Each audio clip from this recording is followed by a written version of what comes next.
Bank से, जिनका आम कन्वेंशनल बैंक है या मगरबी तर्ज निज़ाम से? पाकिस्तान में कोई इस्लामिक बैंक नहीं है, सब झूठ है, फसाद है, धोखा है, फरेब है। सूद के ऊपर लेबल बदल दिया गया है। अच्छा, मीज़ान बैंक का दावा है कि रिबा दावा फ्री है। मैं तो अपनी बात कर रहा हूँ ना, आप इस वक्त मुझसे सवाल कर रहे हैं, मैं जवाब दे रहा हूँ। जी, ये गिलास अगर नकद पर लेते हो तो 10 रुपए का है, एक महीने के बाद पैसे दोगे तो 11 रुपए का है। व्हाट इज दिस 1 रुपी?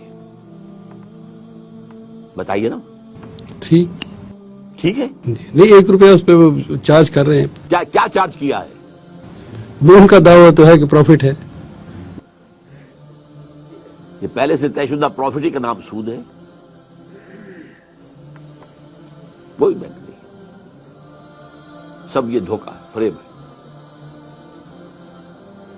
या वो मीज़ान हो, अल्फला हो, कोई भी हो। जी, ये जो कारोबारी लोग हैं, जब किसी माल की कीमत गिरती है तो वो उसको गिरा कर बेचते नहीं हैं। वो कहते हैं जी हमने तो पुरानी कीमत पे ख़रीदा है, जब ये माल निकल जाएगा, नया आएगा, तो फिर हम नई कीमत पे, कम कीमत पे दे। तो क्या ये भी सूद नहीं हुआ कि वो कहते हैं हमें नफ़ा ही नफ़ा हो, नुकसान हो तिजारत में? असल में ऐसा है, अगर कोई शख्स अपना माल रोकना चाहता है तो उसे इसका इख्तियार है, बशर्ते के मार्केट के अंदर अवेलेबल हो माल। अगर माल मार्केट में सिरे से अवेलेबल न रहे, होर्डिंग हो जाए, तो ये हराम है। सूद का ना आप इतलाक कीजिए, इस पर होर्डिंग है। होर्डिंग जो है एहतिकार हराम है। वैसे तो ये जाहिर बात है कि एक शख्स जो है उसने अपने स्टोर के अंदर इतने हजार मन जो है गंदम रखी हुई है बेचने के लिए, लेकिन ये है कि ये नहीं है कि बाजार में गंदम अवेलेबल नहीं है। बाजार में गंदम मिल रही है, उस वक्त तक इसे आप एहतिकार नहीं कहेंगे। लेकिन ये है कि अगर गंदम न मिल रही हो और आप रोक कर बैठे रहे तो ये एहतिकार है और ये हराम है। जी, और किसी भी बुराई का साथ देने वाला वो भी उसी में शामिल होता है, चाहे वो उस बुराई में खुद शामिल ना हो। जिस तरह बैंक हैं, अब इसमें हम लोग अपने पैसे जमा कराते हैं, लेकिन वो तो उस पैसे से भी सूदी कारोबार करते हैं। क्या हमारा उन बैंकों में पैसा रखना जायज़ है? मेरे नजदीक बैंक में पैसा रखना एक तो हो सकता है कि आपने वो सेविंग बैंक का अकाउंट रखा हो, सूद ले रहे हो तो हराम। अगर आपने फिक्स डिपॉजिट किया है उसके ऊपर सूद ले रहे हैं तो हराम। अलबत्ता ये कि अगर आप करंट अकाउंट रखें तो मैं उसे हराम नहीं कहूँगा, अगरचे मुनासिब ये भी नहीं है, क्योंकि आपने जो बात कही सही है कि यू आर सपोर्टिंग देम। लेकिन अब क्या करें? वैसे भी ट्रांजैक्शन के लिए भी कारोबार के अंदर पैसा यहाँ से वहाँ भेजना है, क्या करें, किस तरह करें? सर्विसेज हैं बैंक की, वो जायज़ हैं, वो हराम नहीं है। अगर आप टीटी भेजते हैं और उसके ऊपर वो कुछ पैसे जो है अपना कमीशन देते हैं, जायज़ है, तो सर्विसेज जायज़ हैं। अगर वो उन्होंने कोई जो है वो बना दिए हैं जो स्ट्रॉन्ग बॉक्सेस होते हैं और उनके अंदर आपने अपने कुछ वैल्यूएबल ला कर रख दिए हैं, तो जायज़, आप किराया देंगे उसका। तो इसी तरीके से मामला, लेकिन ये कि मुनासिब नहीं है। मुनासिब ये है कि आप ना रखें कुछ भी वहाँ पर। अगर आपके पास कुछ है ही तो बेहतर है कि उसे रियल प्रॉपर्टी के अंदर, रियल एस्टेट के अंदर इन्वेस्ट करें, किसी और तरह पर रखें, सोना लेकर रख लें, लेकिन तहतल इम्कान कोशिश करें कि बैंक में ना रखें।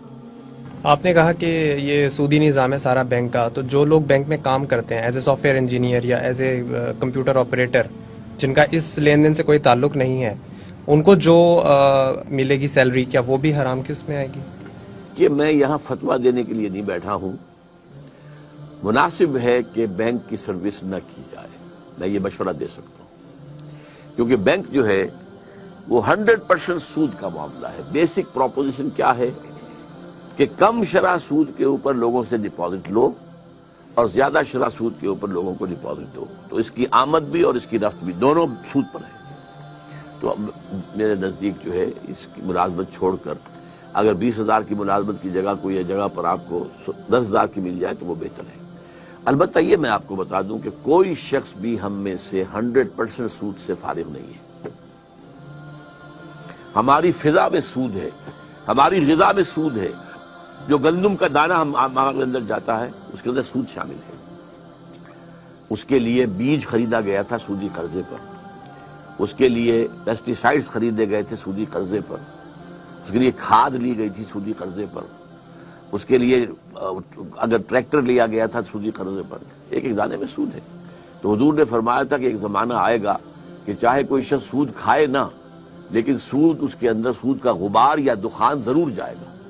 अगर हवा में ڈسٹ سسپینشن ہے تو آپ سانس لیں گے تو ڈسٹ تو آپ کے اندر جائے گی. اگر اس کمرے میں خدا نہ خواستہ اس وقت کوئی ایسی شکل ہو جائے کہ دھواں بھر جائے تو سانس لینے کے لیے آپ کو جینے کے لیے سانس لینا ہے اور سانس کے ساتھ دھواں جائے گا. یہ دو ہی الفاظ حضور نے استعمال کیے, غبار اور دخان. یہ تو جائے گا, یہ تو ہر ایک کے اندر جا رہا ہے. لیکن جہاں ڈائریکٹ ٹرانزیکشن سود کی ہو رہی ہے اس سے تو بچے کم سے کم.